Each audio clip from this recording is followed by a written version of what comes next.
11ஆம் நூற்றாண்டுல இருந்து ஐரோப்பிய வெள்ளைக்காரங்க வணிகத்துக்காக புது புது நாடுகளை கண்டடைஞ்சாங்க.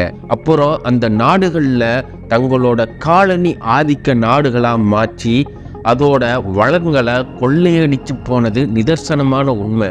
அப்படிப்பட்ட ஐரோப்பிய நாட்டை ஆண்ட மனிதர்களுக்கு இந்தியாங்கிறது சொர்க்கத்தை கண்டுபிடிக்கிறதுக்கு சமமா இருந்த ஒரு கனவு. அப்படி கண்டுபிடிக்க கிளம்புன கொலம்பஸ் இந்தியாவுக்கு பதிலா அமெரிக்காவை கண்டுபிடிச்சாரு. ஐரோப்பியர்களுக்கு இந்தியாவை காட்டிலும் வளங்கள் நிறைஞ்ச தென் அமெரிக்காவும் வட அமெரிக்காவும் புதுசா கிடைச்சது. இப்படி அவங்களுக்கு கிடைச்ச நாடுகள்ல தயவு தாட்சணியம் இல்லாம அந்த நாட்டோட வளங்களை கொள்ளையடிச்சாங்கிறது நிதர்சனமான உண்மை. அப்படி கோலார் தங்க வயல்லையும் கொள்ளையடிச்சு பிரிட்டிஷ்காரங்க அந்த வளம் முழுமையும் இங்கிலாந்துக்கு எடுத்துக்கிட்டு போனதும் மறுக்க முடியாத உண்மை. ஆனா தங்க சுரங்கம் தோண்டுற தொழில்நுட்ப அறிவு அவங்களோடது, அதுவும் மறுக்க முடியாத உண்மை. ஆனா இந்த படத்துல நடிச்ச நடிகர்களோட உழைப்பு அபாரமானது. உண்மையிலே அந்த தங்கம் சுரங்கம் தோண்ட உழைச்ச மக்களுக்கு ஈடானது. ஆனா அது வீணா போனது மாதிரி தோணுது. சரி, இந்த படத்தோட வரலாற்று பின்னணி என்ன? நிஜமா கோலார் தங்க வயல் என்ன வரலாறு சொல்லுது? வாங்க பார்க்கலாம். நான் கலைச்செல்வன், இது கதாகுரு. 1891 வருஷம் ஆங்கிலேய அரசு மக்கள் தொகை கணக்கெடுப்பை வெளியிடுது.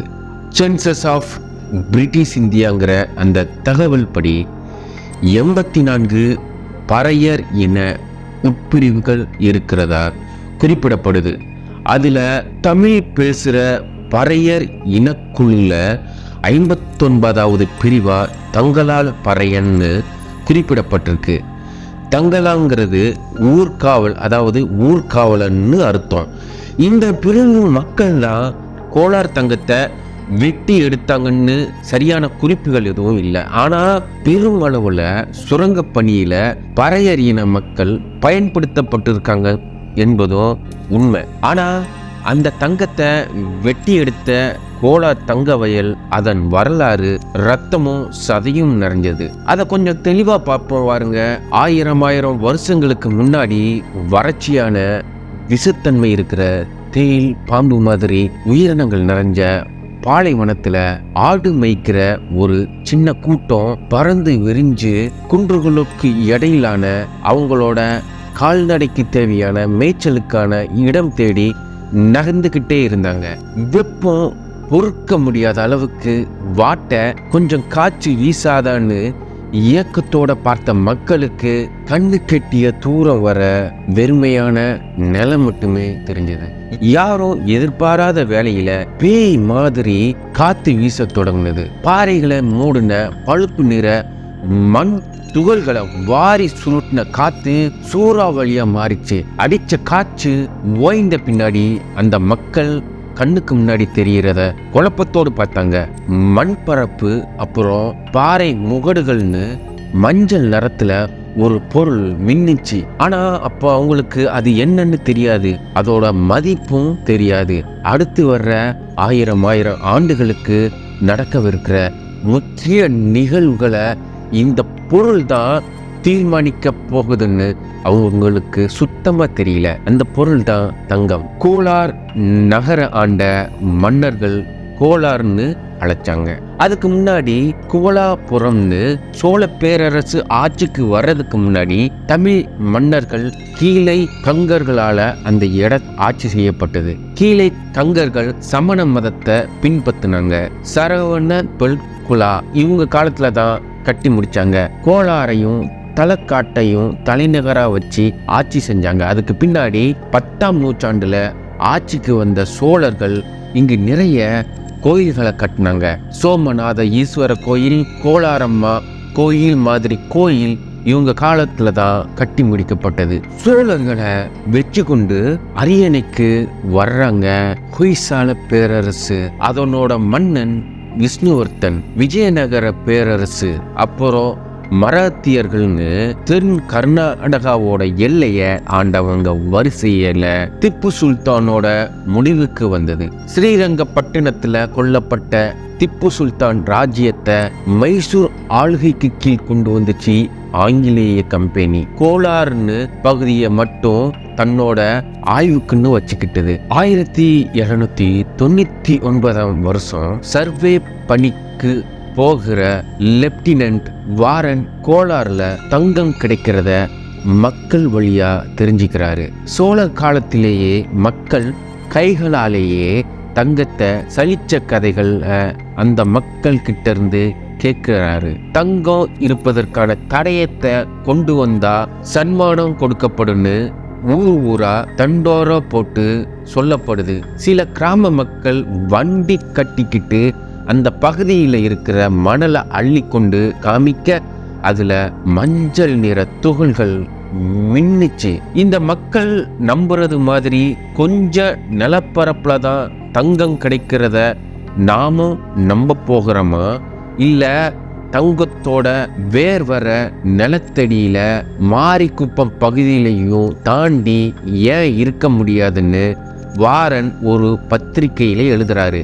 1804 தொடங்கி 1860 வரை பல்வேறு ஆய்வுகள் நடந்துச்சு. சல்லடையா சலிச்ச போதும் ஒன்றும் நம்பிக்கைக்குரிய விஷயமா நடக்கல. அங்க எல்லாரும் இஷ்டம் போல தோண்ட 1859 சுரங்கத்துக்காக நிலத்தை தோண்டுற விஷயங்களை ஆங்கிலேய அரசு தடை செஞ்சது. 1871 ஆசியாட்டிக் ஜேர்னல் பத்திரிகையில 1804 வாரன் எழுதினத வாசிச்ச ஐரிஷ் அதிகாரி மைக்கேல் ஃபிட்ஜெரால்ட் லாவ்லே கள ஆய்வு செய்ய அவர் நாட்டில இருந்து கிளம்பினாரு. ஏற்கனவே தனக்கு இருந்த நியூசிலாந்து தங்கச் சுரங்க அறிவின் மீது நம்பிக்கை வச்சு 60 மைல் தூரத்துக்கு மாட்டு வண்டியிலே போய் கள ஆய்வு செஞ்சதுல தங்கம் கிடைக்கிற இடங்கள்னு சில இடங்களை பட்டியல் போட்டாரு. 2 வருஷம் கழிச்சு 1873 மகாராஜா கிட்ட சுரங்க பணிகளை மேற்கொள்ள அனுமதி கேட்டு கடிதமும் அனுப்புறாரு. இந்த முயற்சியில தான் ஜெயிச்சா அரசுக்கு விலை மதிக்க முடியாத தங்கம் கிடைக்கும், தோத்தாள் எனக்கு உதவி செஞ்சங்கிற தவிர நட்டம் எதுவும் உங்களுக்கு கிடையாதுன்னு அனுப்புன கடிதத்துக்கு பதிலா 20 வருஷம் லீஸுக்கு அந்த இடம் இவருக்கு கிடைச்சது. தன்னோட பொருளாதாரத்துக்கு ஏத்த மாதிரி ஆட்களை வச்சு வேலையை செய்ய தொடங்கினாரு லாவ்லே. லாவ்லேவோட இந்த கதையை நாவலா எழுதுறாரு எஃப்.இ. பென்னி. இந்த நாவல் ஒரு தனி மனிதனோட தங்க கனவுன்னு எல்லாரும் விமர்சனம் பண்ண ஆரம்பிச்சாங்க. உயர்மட்ட அதிகாரிங்க குழு ஒண்ணு லாவ்லே கூட சேர்ந்தாங்க. 1877 ஒருவர் கண்ட கனவு 5 பேர் அளவுக்கு விரிவடைஞ்சது. அவங்கள கார்னிஸ் சுரங்கப்பகுதி அமைக்கிறவங்களும் அடக்கம். இங்கிலாந்தோட தென்மேற்கு கோடியில இருக்கிற பகுதி தான் கார்ன்வால். செல்டிக் கடல் நகரத்துக்கும் கேஜிஎஃப்க்கும் ஆன தொடர்பு அப்பதான் ஆரம்பிச்சது. 19ஆம் நூற்றாண்டுல இருந்து 20ஆம் நூற்றாண்டுகளுக்குள்ள உலகம் முழுக்க பிரபலமான பல சுரங்கங்கள்ல இவங்க வேலை செஞ்சாங்க. இந்த கார்னிஸ் மக்கள் திட்டமிடுறதுல வல்லமையும் நேர்த்தியான தொழில்நுட்ப அறிவும் கொண்டிருந்தாங்க. கார்னிஸ் வல்லுநர்களை கேஜிஎஃப் பின்னாடி நிறைய தொழில்நுட்ப உதவிகளை செஞ்சவங்களா இருந்தாங்க. 3 பணிநில கேஜிஎஃப்ல இருந்துச்சு. அதிகாரிகளா ஆங்கிலேயர்களும், மேலாளர்கள் அப்புறம் கண்காணிப்பாளரா ஆங்கிலோ இந்தியர்களும், தொழிலாளர்களா இந்திய மக்களும் இருந்தாங்க. கர்நாடக மக்கள் பணிக்கு வர பயந்ததால தர்மபுரி, கிருஷ்ணகிரி, சேலம் மாதிரி தமிழக பகுதிகளில் இருந்து ஆட்களை வேலைக்கு அழைச்சிட்டு போனாங்க. 1880 முதல் ஜான் டெய்லர் அண்ட் சன்ஸ் நிறுவனம் கேஜிஎஃப் நிர்வகிக்க தொடங்கினாங்க. 1881 முதல் 1890 வரை 10 ஆண்டுகள்ல 750 கிலோ தங்கம் வெட்டி எடுத்தாங்க. படிப்படியா 1890 முதல் 1900 வரை அடுத்த 10 ஆண்டுகள்ல தங்கத்தோட அளவு 8960 கிலோவா மாறிச்சு. 1910 1780 கிலோவா அதிகரிச்சு சராசரியா வருஷத்துக்கு 11,700 கிலோ முதல் 12,550 கிலோ வரை தங்கம் கிடைச்சது. 1930களில் 73 மில்லியன் யூரோ வருமானத்தை ஈட்டி கொடுத்துச்சு. அரசுக்கு வரியா கட்டுன தொகை பெருசா இல்ல. மொத்த உற்பத்தியில 5% மட்டுமே வரியா கட்டினாங்க. நிறுவனத்துல முதலீடு செஞ்சவங்களுக்கு 22 மடங்கு திருப்பி கொடுக்கிற அளவுக்கு லாபம் இருந்துச்சு. 10க்கு மேல சுரங்கங்கள் அங்க இருந்தது. 3000 அடி ஆழமான சுரங்கங்கள் கூட KGFல இருந்துச்சு. டெல்லி, மும்பை, பெங்களூரு மாதிரியான நகரங்களுக்கு வர்றதுக்கு முன்னாடியே கோலாருக்கு மின்சாரம் வந்துச்சு. ஆசியாவிலேயே ரொம்ப பெரிய மின்சார வழித்தடம் இங்க தான் இருந்துச்சு. சிவசமுத்திரம் நிலப்பரப்புல இருந்து மின்சாரம் உற்பத்தி நடந்துச்சு. 140 கிலோமீட்டர் தொலைவை கடந்து KGFக்கு வந்து சேர்ந்துச்சு. அசுரத்தனமான வளர்ச்சி. KGF தங்கம் உலகம் முழுவதும் பேசப்பட்டது. இந்தியாவில் 95% உற்பத்தி KGF வழியா நடந்துச்சு. இங்க 30,000க்கு மேல தொழிலாளர்கள் பணியில இருந்தாங்க. மினி இங்கிலாந்துன்னு கோலார் டவுன்ஷிப் அழைச்சாங்க. ஏன்னா இங்க இருந்த வசதிகள் அப்படி. ஆங்கிலேய அதிகாரிகளுக்கு தாராளமான வீடுகள், அவங்க குழந்தைகளுக்கு பள்ளிக்கூடம், ஓய்வறைகள், விளையாட்டு மைதானங்கள், நீச்சல் குளங்கள்னு பறந்து விரிஞ்சிருந்தது. மருத்துவமனை வசதிகளும் இருந்துச்சு. மறுபக்கம் தொழிலாளர்களோட குடிசைகள்ல தூசியும் எலிகளும் மட்டுமே நிரம்பி இருந்துச்சு. ஒரே ஒரு ஆறுதல் என்னன்னா, மருத்துவ வசதி மட்டும் தொழிலாளர்களுக்கு உரிய நேரத்துல கிடைச்சது. இந்திய விடுதலைக்கு பின்னாடி மைசூர் அரசு கிட்ட ஒப்படைக்கப்பட்ட இந்த நிறுவனத்தை 1956வது வருஷம் மத்திய அரசு தன்னோட அதிகாரத்துக்கு கீழே எடுத்துக்கிச்சு. பொதுத்துறை கீழே இருந்த இந்த நிறுவனத்துல உற்பத்தி செலவு போக எதுவுமே மிஞ்சலன்னு 2001வது வருஷம் இதை கைவிட்டதா அரசு அறிவிச்சது. இடிபாடுகளுக்கு இடைய சிக்கிறவங்க, நோய்வாய்ப்படுறவங்கன்னு பல்லாயிரக்கணக்கில் மக்கள் இங்கு பலியானாங்க. மக்கள் மட்டும் இல்ல, அதிகாரிங்க நிறைய இறந்து போயிருந்தாங்க.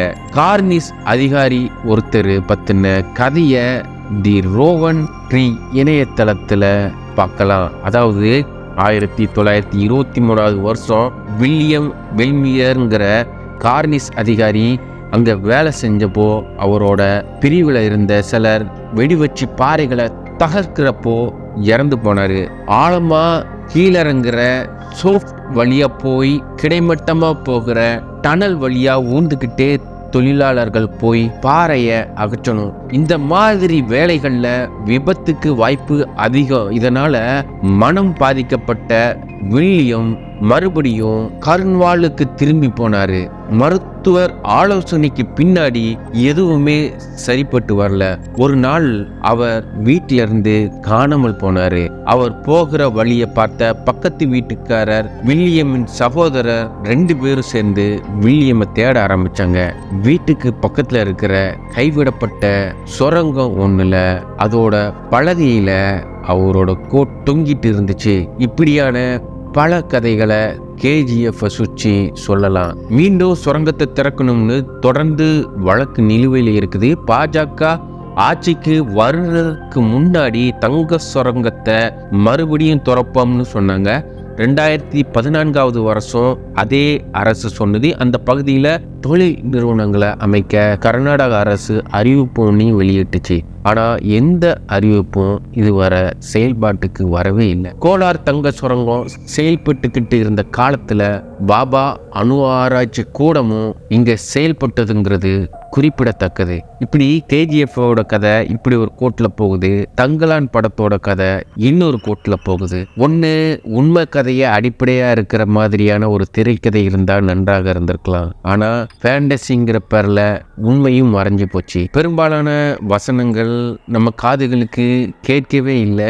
என்னடா இது, வசனமே புரியல அப்படிங்கிற நிலைமையா தான் இருந்துச்சு. இந்த காணொளி உங்களுக்கு பிடித்திருந்தால் இந்த சேனலை சப்ஸ்கிரைப் செய்யுங்கள். ஒரே ஒரு லைக் கொடுத்தால் இந்த காணொளி பல பேருக்கு சென்றடையும் வாய்ப்பை தரும். மீண்டும் ஒரு காணொளியில் சந்திக்கிறேன். நன்றி, வணக்கம்.